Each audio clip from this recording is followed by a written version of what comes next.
Well, that was not pretty, but they get the 2 points in the end. The Edmonton Oilers, 4-3 winners over the Chicago Blackhawks to wrap up a 4-game road trip.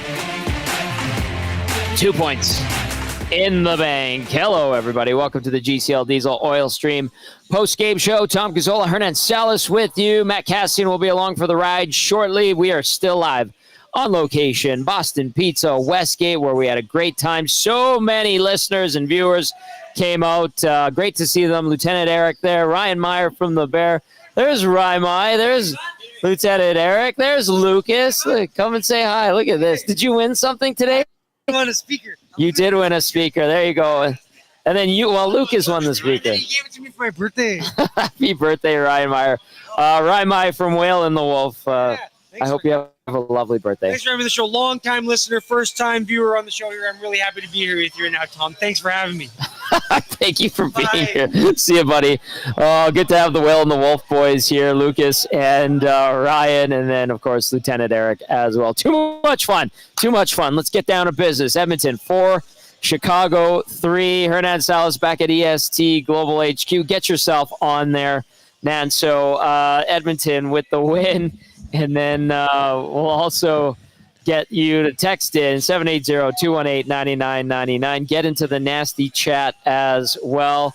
Nanso, I'm sorry you're not here for the chaos that happened right at the end of the game, but you were here for a little bit. Really good time. Shout out to everybody who came out tonight. Of course, GCL Diesel, providers of the best diesel engine components around, from turbochargers to injectors, fuel pumps to sensors. They are the critical engine component experts, proud to serve Edmonton and Northern Alberta from Rocky Mountain House. All right. Northern Alberta for over 50 years. Join the conversation, of course. Text line 780-218-9999. Get to the nasty chat. Nad, so thoughts on the win for the Oilers, first of all. And then secondly, you were here for a bit. Good vibe. First one of 2025 on location at BP. Yeah, a lot of beauties. Like you mentioned, the son and dad that were there from Rocky Mountain, big fans of EST. It was great to meet them. They came down to hang out and are hanging out for the weekend. And it was great to meet them. And, Rob from the Grove was there, Big Uke, the Cheryl, Big Uke. Always a great time down there. And even better, the Oilers sent everybody home happy with a let's just call it a win, against a team that played last night. One of the they're in a rebuild mode. Let's just put it politely. And the Oilers took care of business. Was it all pretty? No. They got down a few times in this game, but they were able to bounce back, and that's what good teams do. Sometimes they're not at their best, Tom, and they find ways to win. So kudos to them. Pickard was good enough, I guess. That's 3 straight games where he's been kind of just okay, but okay enough to win 2 of those. So you got to be happy for the Oilers. They capitalized on their power play. It was close there at the end with Chicago getting a late one as well. But what I did like, Tom, is he didn't go nuclear often. He tinkered with the lineups, and he had a hunch with Corey Perry. He comes up big playing with Draisaitl. So that's what I like to see, is let them work through it and tinker with the lineup if you have to. You don't have to go to that option. Even though they got a few shifts together, it wasn't a mainstay, and that's what I liked tonight. All right, get your thoughts in 780-218-9999. Edmonton 4, Chicago 3. The Oilers get back into the win column. Chicago continues to struggle. That's 2 wins in their last 10 games, having an absolutely abysmal season. It didn't look good for the Oilers, especially early in this one, down and trailing the Hawks 2-0 at one point. Just another slow start, but eventually they took over and got the win. Would I be overly concerned about this one? No. Would I like what I saw, especially in the first 25 to 30 minutes? No. But would I read a lot into it? Probably not. So Edmonton evens up the season series with the Blackhawks. Of course, they lost on October 12th, 5-2 here in Edmonton. And like you said, Hernan, at the start of the show, the Hawks play the Oilers tough, as Lieutenant Eric says goodbye. Who knows where he's going? Him and Rymai and Lucas, they're going to just drift off into the night somewhere. That's just trouble. Hopefully they're safe out there. That's all that matters. But, so a win for the Oil. Not pretty. Lots not to like, especially in the first 25 minutes or so. But then they get their act together and wind up winning the game 4-3. Okay, we're going to get into the scoring summary. We'll give you the turning point of the game. Cass will join us, and we'll get to a lot of your texts as Edmonton gets the victory. Ultimately, that's the most important thing. How they did it, the process, as Hernan likes to say, no bueno, but they get that Good one. enough. Yeah, good enough. In the first period, Teuvo Teravainen, his 10th of the year, one-timer off of the pass from Jason Dickinson and Nick Foligno. Hernan, that play all started with a turnover. I think it was Brett Kulak who had the turnover in his own zone. The Hawks work it around, and then they get the play over to Teravainen, who one times it past Calvin Pickard. I think that was the second shot that Pickard had faced in the game at that point at 4:45. You're like, oh, boy. That's not good. And then at 15:01, Nick Foligno off of the friendly carom off the back wall. Teravainen, his 20th assist of the season. Martinez, his 4th assist of the season on Foligno's 11th. 2-0 Hawks at 15:01. That one, Hernan, before the fortuitous bounce off the end boards. And Calvin Pickard didn't get there. Or he was looking for it, and he saw it too late. And there was also a turnover on that one as well, right? Definitely there was. I think it was who was it? It was Connor Brown. I'm pretty sure it was Connor Brown, on that one. And unfortunate. And again, I didn't like that goal either. But like I said, the Oilers were able to, kind of take over after that. I didn't think Chicago was really good after the first period, Tom. Well, in that second period, like you mentioned, just 22 seconds in, the Oilers do get on the board. It is Vasily Podkolzin, or as we like to call him, Pot's Goals in, or as one texter once voice chatted to us, Todd Colson. Podkolzin's 5th of the year from Arvidsson and Draisaitl, and that line just kind of owned the Hawks in that first shift of the second period, and they get the lead cut down to 1, but Chicago would restore that 2-goal lead at 10:03. Ryan Donato from Allen and Taylor Hall. So that's a 4th-line goal. There was a turn. I think Brown had a turnover on this one too. And the Hawks work it around. They find Donato in the slot, and he buries his 13th to make it 3-1. And you're thinking to yourself, what is going on here? But the Oilers would strike a couple of times in close proximity to one another to even things up before the end of the period. Adam Henrique, who's had a better offensive week for the Oil, had that 2-goal game earlier in the week, picks up his 6th of the year from Ty Emberson and Vasily Podkolzin. So Podkolzin with the multi-point game. That's good to see. Emberson getting on the board, his 6th assist, and Henrique his 6th goal at 15:49. And then you talked about Corey Perry getting a look. Leon Draisaitl replacing Derek Ryan. Derek Ryan had a tough shift in the second period, and I think the rest of the way, I don't know if we saw Ryan much the rest of the way, if at all, but on this shift where Perry scored to tie things at 3, it was Leon Draisaitl out there on that 4th line between Kapanen and Perry. The goal comes at 17:03. Perry has his 7th. He has a clean look at Soderblom. Fires it past him, glove side. Kapanen picks up his 3rd assist of the year. In the third period, just 1 goal. It comes from the Oilers. Zach Hyman on the power play, digging in front, doing Zach Hyman things. Draisaitl 1 assist. Bouchard the other assist. 4-3 Edmonton at 7:18. The Oilers would not look back. They would hang on.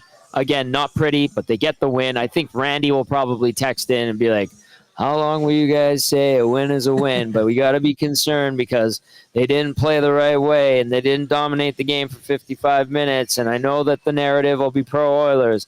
Randy, I love you, but I feel like I predicted your text. I'm sorry.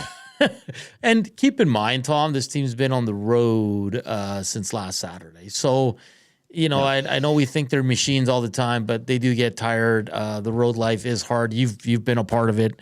I've been a part of it to a lesser extent, but it's still hard, and these guys have to play and go into buildings and give their best. So, listen, it wasn't the best effort by the Oilers, but for me, it was good enough. I don't think they were terrible, Tom. I think a few of the goals, sure, you'd want back, maybe from the goalie and some bad plays, but the Oilers found their groove, and I love that he felt Perry was going, put him on the Draisaitl line, and look who he took out. He put Podkolzin after with Henrique and Janmark, I think it was. So you can't take Podkolzin away because this is outside of going nuclear. This is the first time he's taken Podkolzin off that line. but not for the nuclear option, which was interesting to see. But Podkolzin was good tonight, scores a nice goal. Arvidsson kind of throws it in front, and it luckily just ends up on Podkolzin's stick, and he finishes it. But solid game by Podkolzin, solid game by a lot of the Oilers forwards. But I like the hunch of going with Corey Perry, and he's an older guy. He's slower, but Tom, that skill, that elite finish, it's not there like it was 15 years ago, sure, but he still has some of it because he shows it. And today he was awesome. I thought Corey Perry was fantastic for the Oilers tonight. He's had a pretty good year, I have to Maybe admit. fantastic's too much, but he was really, that's really very good. nice of you. Hey, you want to lift the spirits of Oilers fans, and hey, it was a sloppy win, and it wasn't a perfect game. It was a bad start for the team, no doubt about that. The Hawks had lost yesterday in Detroit, and as Ben Pope said on the pregame show from the Chicago Sun-Times, they were bad last night. And so I know the Hawks are trying to atone for what was a poor performance in Detroit, but they gave the Oilers some fits. They worked hard, and Edmonton wasn't on top of its game, but ultimately the Oilers worked their way back into it and took the 2 points away. And will they be satisfied with it?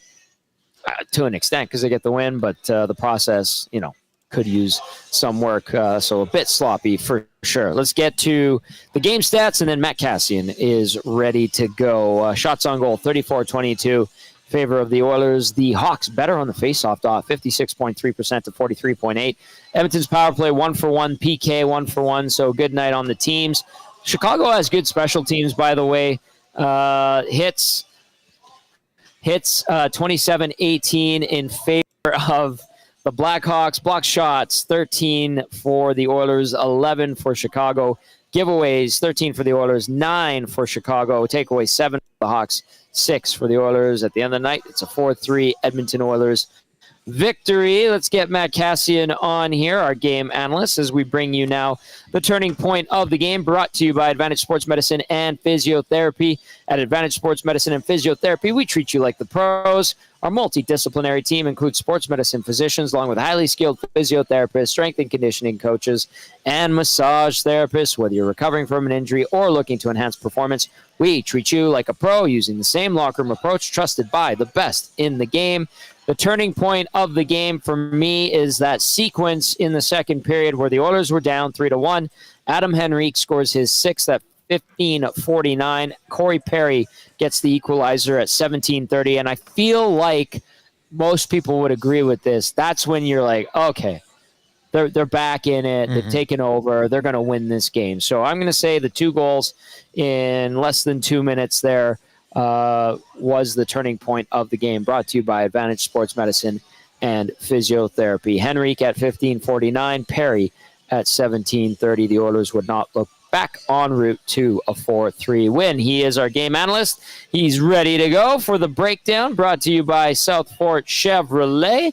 And at Southport Chevrolet, you can reserve your 2025 Equinox Trax and Traverse now. They won't last long. They've also got the best discounts on 2025 Silverados, and they won't be beat. See dealer for details at www.southportchev.com. Matt Cassian, Oilers get the victory. Process, I said, sloppy, not ideal, but how would you assess this game overall?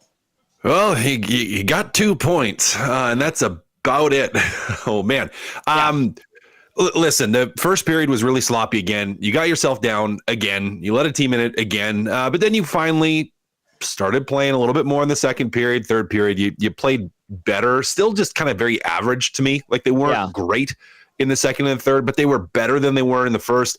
And you just saw the discrepancy then, the gap between the two teams and their ability just stretch a little bit, where they were able to eventually claw back in, eventually get that game winner.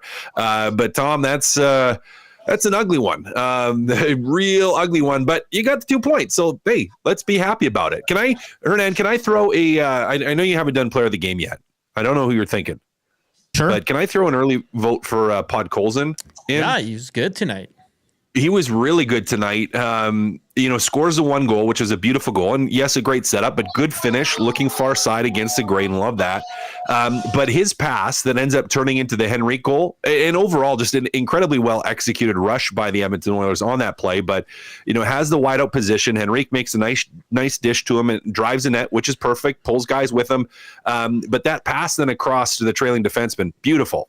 So I thought a really strong game from him. It was one of those first games where I was like, he's not that he's driving the play, but I was like, yeah, he's playing a little bit tonight and gets rewarded for it. So I'm throwing an early vote for him, Hernan. I know you got to make a decision. I won't be upset if you don't pick him, but little glimmer of I don't want to say silver lining because they won, but a nice little game for him in a game where it was just kind of a blah game, even though they won.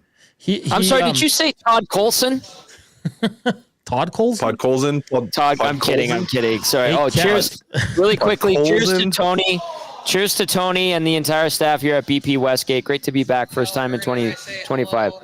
Cheers. Tony says he misses you guys already, especially you, Hernan. Cheers. All right, go ahead. Sorry for interrupting. No, and Cass, you make a good point because not even offensively, he made two really good defensive plays where he got his stick, lifted one, and broke up a good opportunity. So, and what I liked and what I was saying earlier was that he didn't go nuclear tonight often, Cass, but he was able to put Perry up with Draisaitl and Podkolzin went down a line, I think, with Enrique and Yamark, and he didn't miss a beat. He was still really, really good, which is a positive to see that he just doesn't need to play with Draisaitl.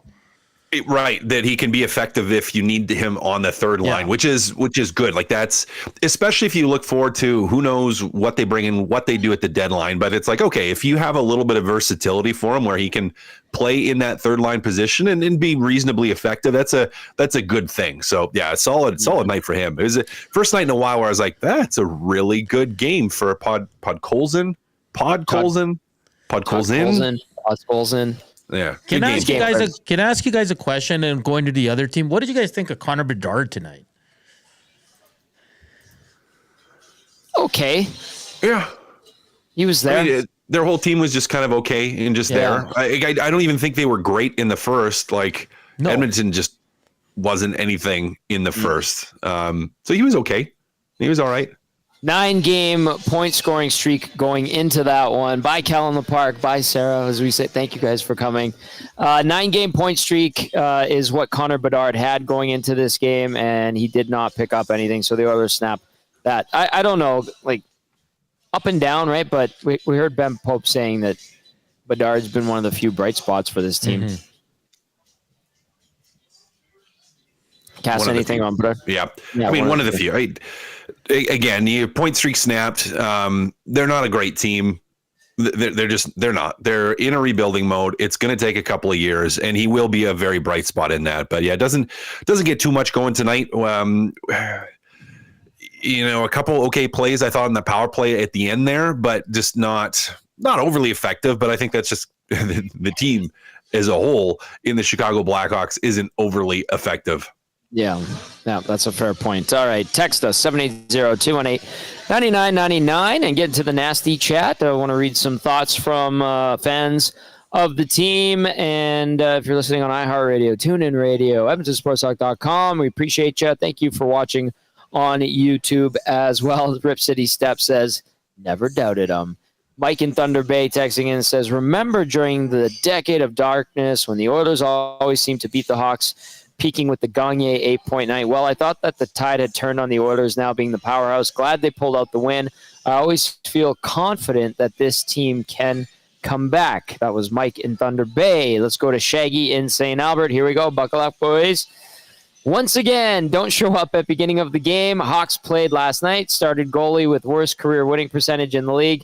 Take the worst team in league lightly and make it harder on themselves than it should be. In a vacuum, that will happen once in a while, but this has been consistent pattern all season long. If they had won a Stanley Cup already, I would cut them some slack, but this team has won nothing yet. Once again, no killer instinct, finally get 4-3 lead, allowed Hawks to stay in the game until the end. Oilers apologists can say a win is a win. Phew, lucky, crammed the night before final to get a C-. Only thing I will give them is they woke up before it was too late. Boys, Shaggy in St. Albert. So put up or shut up is his motto. So does Shaggy prefer they lost tonight? Maybe. Oh, I can't imagine what it would be like if he lost. Like, I don't think so. Yeah. I mean, like, here.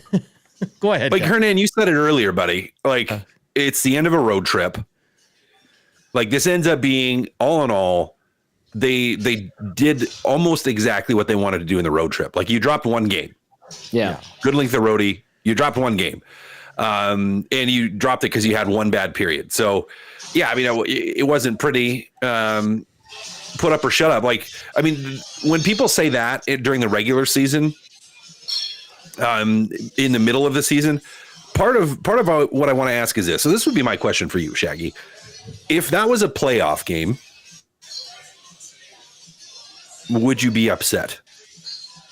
Now, Shaggy might answer, yes, I would be upset. And I would say, why are you upset? They won the dang game. So I get that it wasn't pretty. It wasn't. I get that it was against the worst team in the league. I understand that. But they got 2 points and they're on the plane home. So, yeah, it wasn't pretty. But good teams, even in average or sub-average or poor games, they find ways to win. The Edmonton Oilers did today. Because it could have been a disaster, guys. It could have been. They were down a bunch of goals. It could have been a disaster, but it wasn't. But it's just like, and Oiler fans are passionate and they know their game, and it's just, I know where it comes from. But I mean, if you watch all the other top teams in the league, Cass and Tommy, like, not every team plays a great opening 20 minutes every damn game. Do you know what I mean? Think the Blackhawks. Yeah, I think the Blackhawks even smacked the Stars around at one point, like 6 or 7-1 earlier a couple months ago. Like, it's just like, and I get the frustration, they're not ready again, but and all that. But it's some games the Oilers are going to have to come back and win the game in the second and the third period.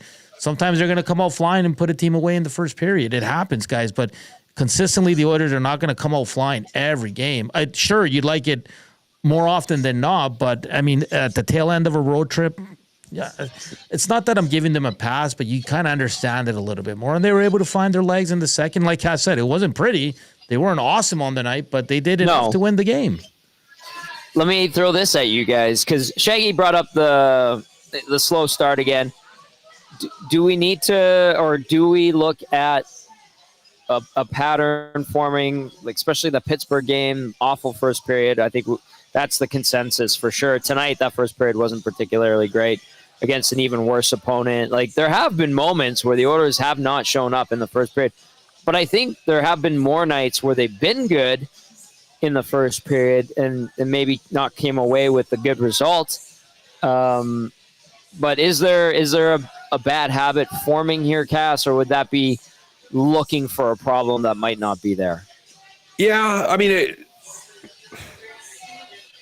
I get the looking for a habit, and it hasn't happened so often that we're terrified at this point. It hasn't. Now, to say that, hey, this is something to pay attention to, and for the coaching staff to watch, for the players in the room to talk about, absolutely it is. You know, it's something to talk about on video. It's something to talk about in your meetings and with your teammates, to be like, hey, guys, we do really have to find a way to get to that level right away in hockey games. And they're going to talk about that.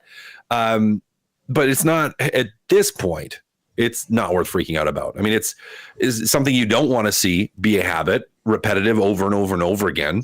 But I don't think we've seen it quite enough yet for me to say that I'm really concerned about it or extremely concerned about it. It's more like, yeah, it's there on the radar, but it's not a red flashing button yet at this point. It's not the norm, Cass. It's not like the Oilers are consistently doing this. Exactly. Yeah. Yeah, JCD 780 in the Nasty Chat says 2 games in a row is not a pattern, and that's a good point. But I'm just asking, like, do we go? They had really crappy periods against not super strong team in Pittsburgh and a bad team in Chicago, like, or is that us trying to find a problem that's not there? Like I asked Cass, so. I don't know.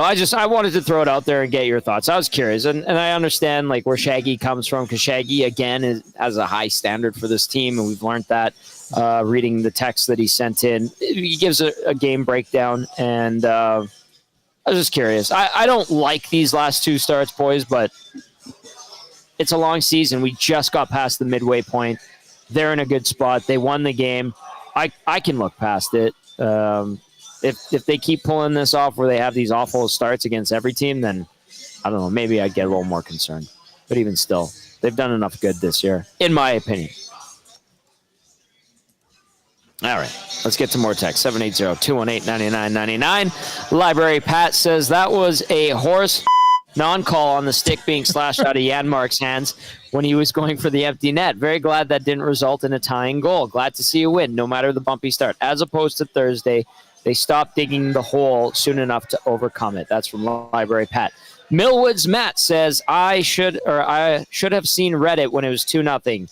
Quote, guess we are trading for a goalie at the deadline now.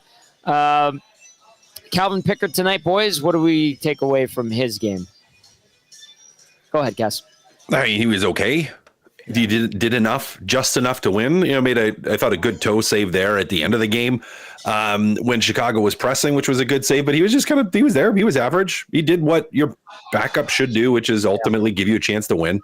Didn't love some of the goals against, but he was okay. Same. Average. He was very average, which at times for a backup is okay. He was good enough to win. Do we forget that? Do we collectively forget he's a backup? We do. Well, Natso. I was going to say not according to some of our listeners and a few of the people in the nasty chat. No, he's a clear-cut starter to a lot of people. Cass, I'm not going to lie to you. We said that tonight. Cass, if Skinner lets that second goal in, our chat's full of. Oh, they're blowing it up. Letting that. Hey, listen, he did enough. Like you said, he's a backup. Good on him. He's always giving the team a chance to win the game. That's all you can ask from Calvin Pickard, and good enough. Like you said, a few goals you probably want back, but he held down the fort. Now he wasn't peppered with shots. I think they were under 20, or maybe they just got above that. Tommy there towards the end with the late power play, but not overly busy. And just kind of, mediocre, I think is the best way to put it in his performance tonight. He's the backup and he got the win. Cass, you want to add anything, or you said your piece?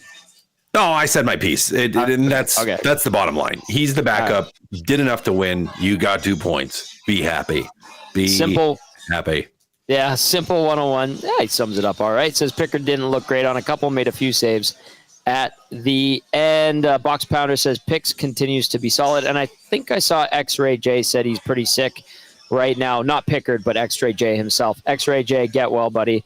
Hope you're doing better soon. All right, let's go to T-Rev.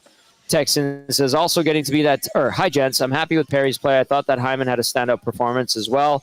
Also getting to be that time for DR10 and Philp to swap locations between the minors and the pros. I realize that likely won't happen, though I think it should. We did not see Derek Ryan, I don't think, after that tough shift that he had late in the second period. Draisaitl took his spot on a few rotations through. Cass, unless or Nanso, if you recall, Ryan being out there in the third period. I thought he had one in the third late. Okay. I thought he had to take a draw. Yeah. Yeah, he was out there for a draw. On the penalty kill. Yeah, on the penalty kill towards the end. Yeah. Okay, but he didn't play a ton. Ultimately tonight, Derek Ryan, looking at his stat line, he played 8 minutes on the button. He only had 9 shifts tonight and 1 hit, 1 giveaway. In regard to the timing of the swap, because I think, a lot of people, I feel like Philp at some point is going to get another look as well. When is the right time to start to consider that? Is now the time? Like, what are the indicators to you guys that, Derek Ryan's essentially kind of a extra forward, if you will? Well, only 8 minutes tonight, Tommy and Cass. He was the only one under 10 minutes. He's a veteran guy. He's going to get some pull here, guys. I just can't see him being sent down to the minors or waived. I think he still brings value to the coaching staff. Again, with the draws, with his PK, and just with his veteran leadership. He's probably a good dude in the room. By all accounts, It seems like he is. So I think he's a guy that's going to be in and out of the lineup, but I don't see him going anywhere, guys. Like, I don't see him. I'd be shocked if he's waived or sent down or whatever.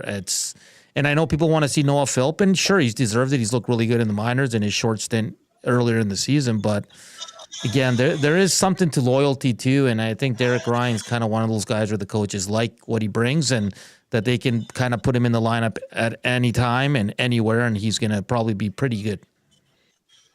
Yeah, you know what you're going to get. I mean, that's what coaches like with that, right? Like in and out of the lineup. If he's playing the fourth line and he's only playing 8 minutes, generally his 8 minutes are pretty solid. Now I know, not perfect today. Wasn't a great game for him today, but you can have him in and out of the lineup. Now it may make sense to call up Noah Philp at some point again and give him another look, but you can just have Derek Ryan sitting in the wings. Have him scratched if you need. Now you're managing the cap, and I get all that, but. You're not going to send him down.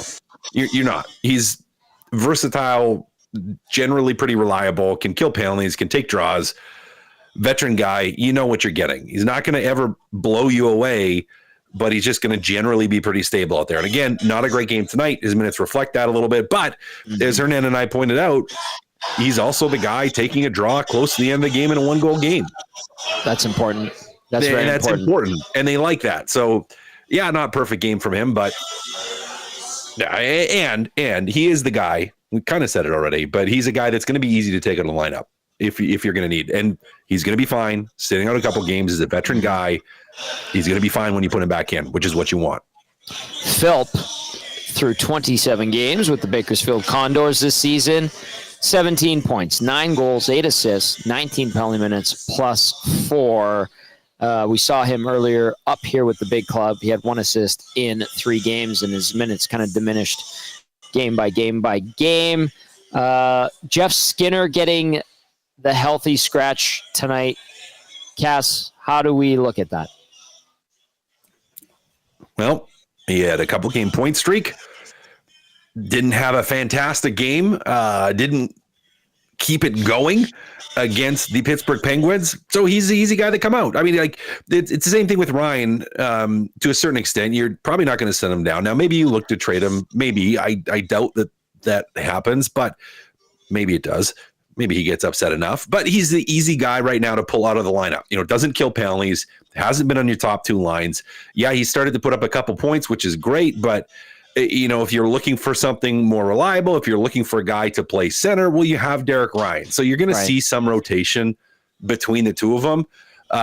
Now, I hope that Skinner can find his game enough and play well enough that he makes it a much more difficult choice or makes it an impossible choice to pull him from the lineup. But for now, that's the reality of the season he's had. That's the reality of the way that this roster has shook out. And that's just it's just his reality at this time, that he's probably going to be the guy that's in and out. Now, after that game from Derek Ryan, where it wasn't a great game, he might come out at home here in a couple of days. You might see Skinner go back in. We'll have to see if that's the case, but you're going to see a little bit of a rotation between those two, most likely.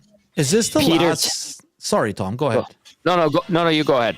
I was going to say, it's just, I know we talked about it last week, I think, and just being the odd man out after playing pretty decent, I guess, pretty good games here recently.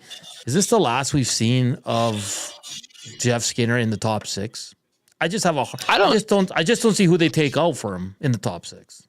I don't think he was even in the top 6, like when he was in those last couple of games. No. But I mean, like just from, like when they signed him in the summer, he started in the top 6 early in the season, then got bounced around. Right. I'm just saying, is this like, are we just not going to see him anymore given that opportunity? I don't think we will. If everybody stays healthy, probably not, is my guess. Cass, what would you say? Is Cass muted? I think he is. He is muted. Dang, nabbit.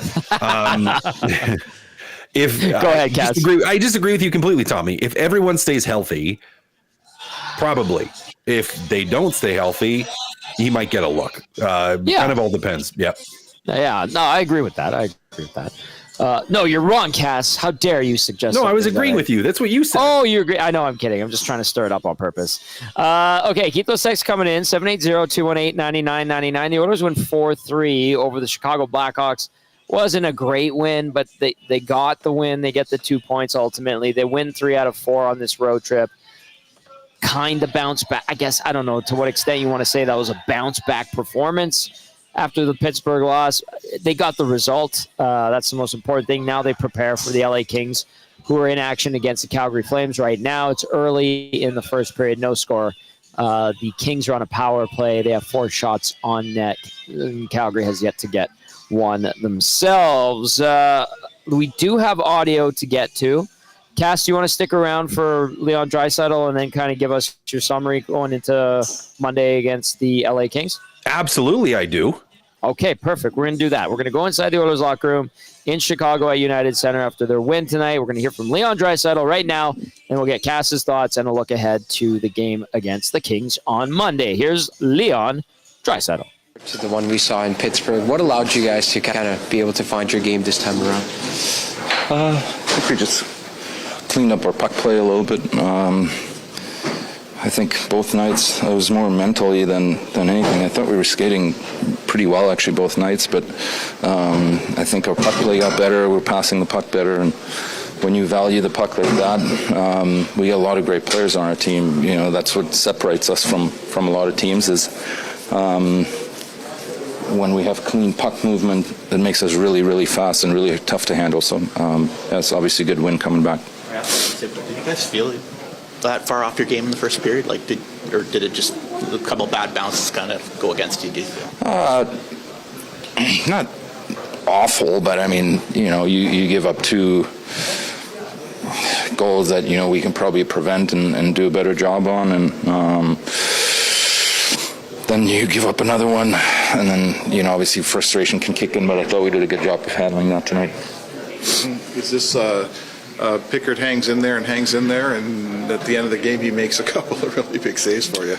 Yeah, for sure. He was really great. You know, the last 40. I mean, all game. You know, the one's a one-timer from the slot, like that can go in on anybody. So I thought he was great all night. Sorry, I'm not suggesting this is like a must-win game or anything, but you guys have talked about kind of nipping things in the bud, and you know, after losing the last game, do you feel like you're really wanted to, after the first period, kind of double down and get? First of all, you never want to lose 2 in a row, and you know, get on this downward trend or this frustration. So sometimes, you know, they're not all pretty, they're not all perfect, they're not all Boston type games where you win 4-0. So yeah, we had to find a way tonight, and we did, and that's all that matters. 3-1 on the road trip. How do you describe and assess the road trip altogether? Yeah, pretty good, honestly. Even the last 2 periods against Pittsburgh, you know, had the puck a lot, created a lot of looks. That game can go either direction too, probably. Played a couple bad periods that really hit us. So all in all, good road trip. All right, there's Leon Draisaitl reminding us that, on Tuesday they played really good against the Boston Bruins. No complaints about that win, but they go and they have a really bad first period in Pittsburgh on Thursday, ultimately lose that game. And then they get off to a bad start, a little sluggish in Chicago, down a couple goals, end up clawing their way out of it and getting the win. Again, valuing the puck. I'm starting to appreciate that term more and more, Cass. Anything else stand out to you from what Leon said there? No, I think he's absolutely right. I think we would all agree with him, and that they're not all masterpieces. You got 2 points. You did what you needed to do. You stopped the bleeding. You didn't lose 2 in a row. So yes, it wasn't a perfect game, but they did enough. They clawed back in, outplayed them the second 2 periods, and they get the win. And that's kind of what I expected to hear. Nanso, anything about what Leon said there that you really want to hop on? No, just kind of, you know, they're happy with the road trip. I mean, you went 3-1. Why wouldn't you be? And like you said, he even alluded to the Pittsburgh game. It was the final 20-40. They were the better team, but they spotted the team 4 goals in the first period, and some good goaltending kind of stopped the comeback there. But overall, you're going to have games like these during the season. I think that's what Leon was trying to say. Like, they're not all going to be, what did we say last time, Picasso's guys. So you just take it. It's 2 points, and now you get ready for a huge divisional game against the LA Kings, and you just get ready for that. And I think we'll see a better start for sure and another close game on Monday. The LA Kings come to town, like Hernan just said, on Monday night. They're in action right now versus the Calgary Flames. They're out shooting the Flames 11-3. Calgary now on a power play, still 0-0. Down at the Saddle Dome. Text us 780-218-9999. Get to the nasty chat. Hit that thumbs up button, please. And Thank you. And Cass, let's look ahead to Monday because the Kings got the better of the Oilers in a really exciting 4-3 overtime game. A lot of people were not too happy with Edmonton overall in that performance, but it was two good teams going toe-to-toe. Edmonton laid an egg the next day in Anaheim. How do you think Edmonton is rolling into this one? Can they clean it up? Like, how would you ballpark this one a couple days out? Yeah, well, that game was the first game back from the break, Christmas break. So it was sloppy for both teams. I think, yes, it was spirited, but both teams were not executing at their level. So I look at this one as being a lot more telling of where the two teams are at. There's going to be time for both teams. It's not like LA is traveling like crazy. And yes, some travel for Edmonton. But you're going to be home. You're going to be in your own bed. You're going to have some time to recover. So to me, looking forward to this one, I mean, it's going to be a more interesting matchup. And to me, it's going to be which team can execute better, to go to what Leon talked about, not just wanting the puck, not just having the puck, but being wise with it, having good puck management, not throwing the puck away, not making dumb plays. I mean, that really is ultimately what he's saying. And if Edmonton can keep it clean, they're going to give themselves a good chance to win. But I would expect a very intense game. Let's look for that playoff atmosphere feeling between two teams that are battling out right now for second place in the Pacific. Cass, I agree with you, and I look forward to talking to you on Monday because I know it's going to be an exciting day. It's going to be a fun night at Rogers Place, and the Oilers and Kings going toe-to-toe second time this season, I think will be a treat for all of us, just like it was a treat tonight being here and doing this show with you guys. Cass, great stuff. Enjoy the rest of your weekend, my friend. Thanks, guys. You too. We'll talk to you later. Bye, guys. That is our game analyst, Matt Cassian. Excellent as always. Really like him a lot. And Tom, cool and collected as always. I'm live on location here, Boston Pizza Westgate. A little bit quieter. We had a great crowd here earlier for the game, watching some NFL action. It cleared out. Now we've got a crew playing at the Coors Light Golf Simulator over my shoulder here. There is on the one side a QR code that does pop up on the pregame show where you can schedule and book a tee time for the simulator. It's $20 an hour. That's probably the best rate I've seen in the city for a golf sim. A lot of fun, and you can have some beverages. Game days here, $5 off your medium pizzas. You get $1 off. I think it's tankards of Coors and Molson, and we had a lot of fun here. We really did. It was a great time. Big thank you to Tony, who's over here enjoying a post-game beverage, and the entire staff. Jess was great. We had a lot of fun giving away some prizes. Nanso was down here, too. Janias was down here from Rocky Mountain House before we get into the player of the game, and Janias sent us a text, says, you guys are the best. Thanks for the meet and greet, Janias Mackay from Rocky Mountain House, and William, his dad. It was great to meet them. We had a lot of fun, and thanks for making the drive, Janias. Hopefully we made your weekend a little bit better, and I know the Oilers probably made it a lot better picking up the win. Okay, Nancito, one last thing. I want to remind folks that here at BP Westgate, they have their Super Bowl party on the 9th of February, and they're doing a tailgate party from 2:30 to 4:30. You get a classic burger, a sleeve of Bud for $10. All the proceeds, Nanso, from that tailgate party go to the Ben Stelter Fund. Nice. And then, yeah, that's a great touch. Good stuff from Curtis and Tony here. Prizing throughout the game and the tailgate party, and then a lot of grand prizes. Today, the grand prizes were a Heineken Winter Bomber, really nice, and then also a Heritage Classic Oilers hoodie and a Heineken Bluetooth speaker, among other great prizes, giveaways. And we had hats, we had T-shirts. We also had a lot of GCs as well. It was a great time overall. All right, Nancito, you want to get into the player of the game? Let's do it. All right, Damon Bunting, real estate player of the game. Yes? You want me to read the liner, or do you want to say something? No, read the liner. Okay, Damon Bunting, consistent top-producing realtor in Greater Edmonton for over 17 years. He and his team would love to help you find that right home or make the move from your current home. Check him out, DamonBunting.com. Or visit his Instagram at Damon Bunting Real Estate. Hernan, take it away, buddy. Yeah, you know what? I was the NHL.com again took all the stats away. Kind of happens from. I time love to time. when they do that. Isn't that great? So I can't really see what I'm. But it came down to two players. It was Corey Perry, Vasily Podkolzin. But in the game, Vasily was the first star. Cass picked him as the player of the game. Hell, why not? He got the team back into it. He had some brilliant plays on the night. He scored a goal, set up another one with a smart, cheeky little play. Had two really good defensive plays. Well, he broke up some good looks for the Blackhawks there. So Vasily Podkolzin will get the Damon Bunting player of the game for tonight.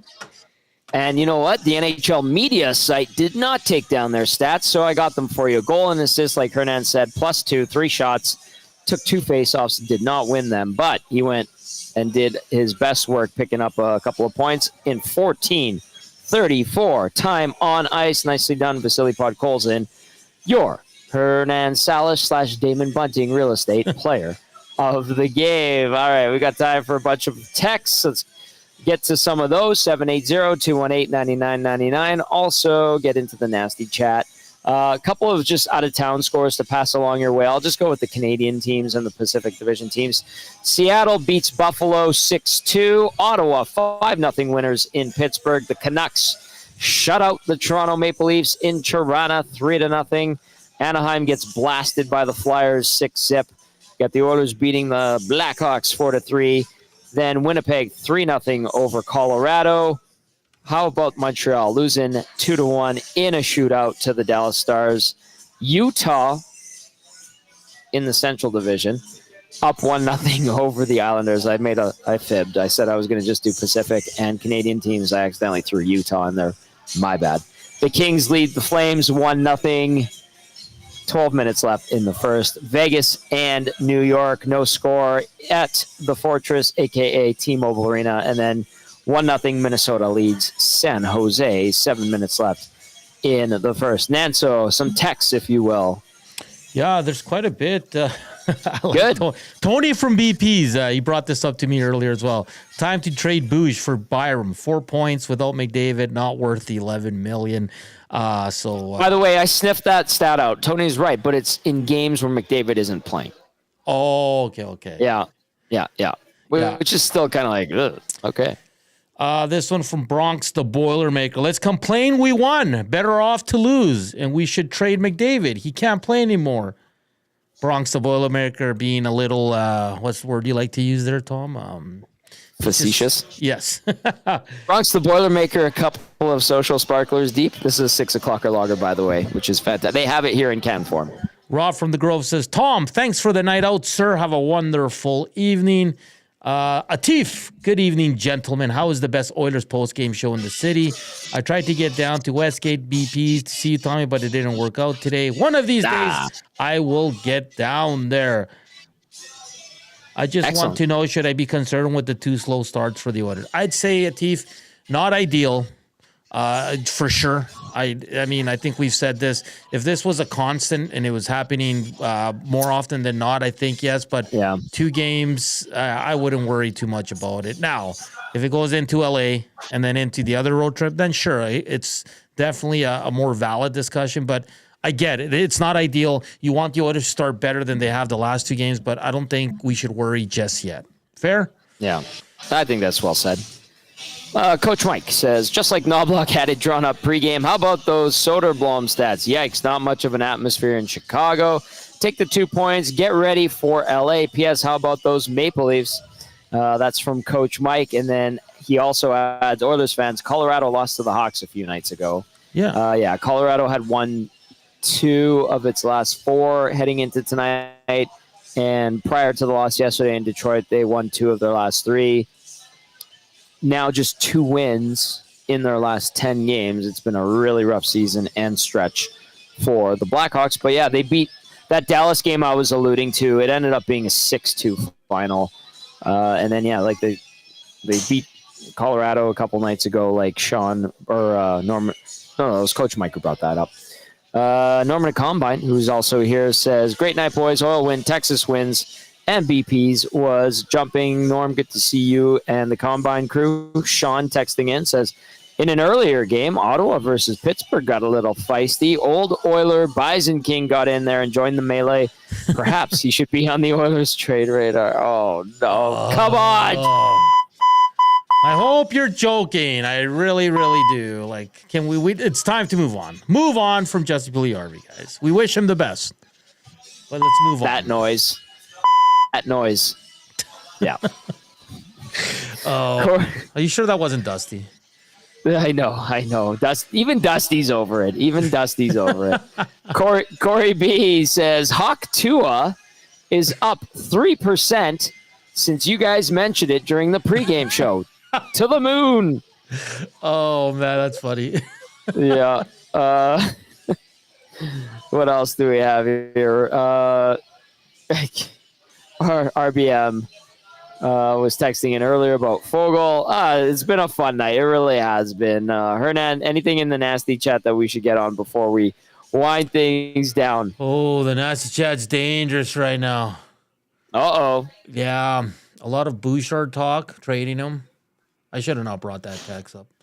Let's see here. I'm just trying to scroll back. I know Joaquin was saying I need to get my facial hair game to Cass's standards because I definitely don't have hair like you or Cass. So shout out to Joaquin who's listening in. It says, Hernan, can you see how many goals against the Oilers allowed at this time last year versus this year? Wouldn't surprise me if the Oilers were better defensively this season.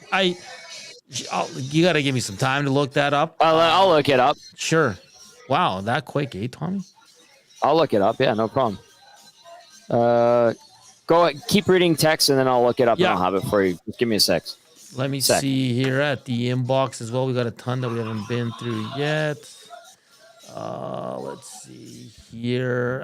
And as I'm searching for some messages here, Kings have taken a 1-0 lead over to the Calgary Flames. Box Pounder says, every game, Ty Emberson seems to get better, and that's a good point. And I know Gager texted us as well after the game. He's out there in critical, late in games, Tom, when the Oilers are trying to lock down the game and pick up the dub. I think Ty Emberson quietly is having a hell of a bounce back after a little bit of a slow start, maybe some high expectations that weren't realistic, and they were set by all. I'll include myself in that, by all of us. No, I always said temper the expectations, so I won't include myself in that. But I'm happy to see that he's playing solid hockey for the Edmonton Oilers. He's a guy that, he can be a fixture on this decor for years and years and years. So it's good to see him coming into his own. He still has a ways to go, but it's positive. He's out there in the PK with Matthias Ekholm, Tom. He's out there late in games trying to protect the lead. So I think that's all good. It's trending up for Ty Emberson, and just leave him where he's at. Keep playing in the same amount of minutes, and then you don't force feed him and don't put him in other situations that he might not be ready for. But right now, I think the coaching staff and Paul Coffey are doing an excellent job with young Ty Emberson. He's really coming into his own, and it's great to see. All right, I do have the Oilers stats as of this time last year. I went to January 11th of 2023-24, but I think it'd be more appropriate to get the Oilers through 42 games like they are right now. And so you'll recall that at this point last year, the Oilers had won 13 in a row. Their record was 26-15-1, good for 53 points. Okay. Their goals for were 149. Their goals against were 122. Okay. Right now, the Oilers are at 55 points through 42 games. Their goals for are at 139, and their goals against are at 117. So they're 10 goals less scored. Yeah. 5 goals less allowed. Okay. 2 points better. Interesting. Yeah. So the goal scoring's down, but the goals against are down too, Tom, which is good. And in fairness, Tom, with the slow start that the Oilers had with a lot of players struggling to score, that doesn't surprise me that they're down a bit. 26-15-1 was the record at the 42-game mark last year for the Edmonton Oilers. Right now, this year, 26-13-3 is the record. So they're 2 points better than they were last year. We all know that ended up second in the division, Game 7 of the Stanley Cup Final, of course. A little bit ahead of the pace last year and didn't take a 16-game winning streak. That 8-game winning streak that they had last year was actually kind of nice. To be honest, I think that would be lovely if they could put together a 7 or 8-game winning streak. But one thing that this team this year has been pretty good at, especially in the last couple months, is ending losing streaks or potential losing streaks pretty quickly, right? That's something that they had a little bit of trouble with later on in the season last year, but certainly at the start of the year, they were a disaster. But the pace right now, slightly better, 2 points better. Goals for down, goals against down as well. So 10 goals less scored, 5 goals less allowed. Goal differential this year so far of plus 22, and through 40 games last year, they had a goal differential of plus 27. But so pretty close. Appreciate you looking that up, Tommy. My pleasure. I don't mind looking it up at all. There you go, D-Rock. There you go, D-Rock. There's the numbers he was asking for. Do we like that? Does it appease us, or is it like, not bad? How do we look at it? 780-218-9999. I think it's a positive that their goals against is down because the goals will come for this team. We know that, Tom. And again, I'll allude to the slow start. Power play wasn't clicking for about 2 months. So you can add all that into account, right? So now I think they have the number one power play in the last handful of games. I think Jack was saying today on the broadcast. I can't remember if it's the last 20 games or something like that. But they're coming around, man, and more guys are scoring goals. Podkolzin's becoming more consistent. Arvidsson's going to start to chip in as well. Nuge, before this game, he was scoring at a better clip than he was all season. So it's going to come around for the Oilers. Box Pounder says Podkolzin equals the locksmith for unlocking Dry and Rico. Maybe. Are you sure? All right, Hernan, some final thoughts from you as we get set to watch the Oilers and the Kings on Monday. LA up 1-0 with 5 minutes left in the first period at the Saddle Dome in Calgary. Oh boy, Adrian Kempe's got it. Big save by Dustin Wolf. What say you going into this game? Yeah, it's gonna be a good game, man. Like, these teams play each other hard. In LA, it was a good game. It was a tough game. The Fogle line with I was gonna say Bufflin, Byfield.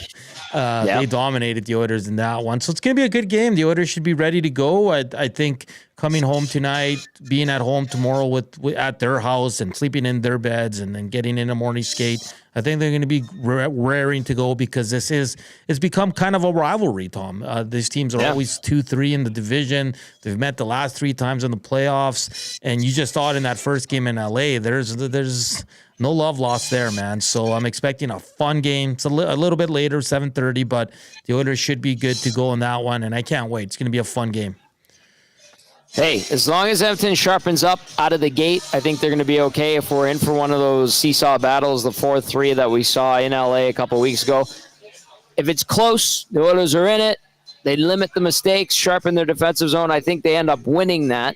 But the Kings are going to be ready to play, especially with a day of rest when they fly in after this game against the Calgary Flames, where they're up still 1-0, 4.5 left to play. They are out shooting the Flames 17-3. Right now, all over Calgary. Calgary wearing the flaming horse head or whatever it's called.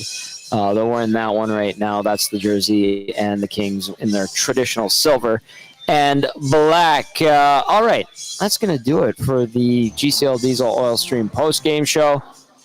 Thank you to everyone who watched, everyone who listened, everyone who stopped by here tonight at Boston Pizza Westgate, to Tony, Jess, and the entire staff here. Absolutely tremendous time. Great to be back. We're here again on the 16th. Come and join us, will you? Lots of great giveaways and prizes, and they have their Super Bowl party on the 9th.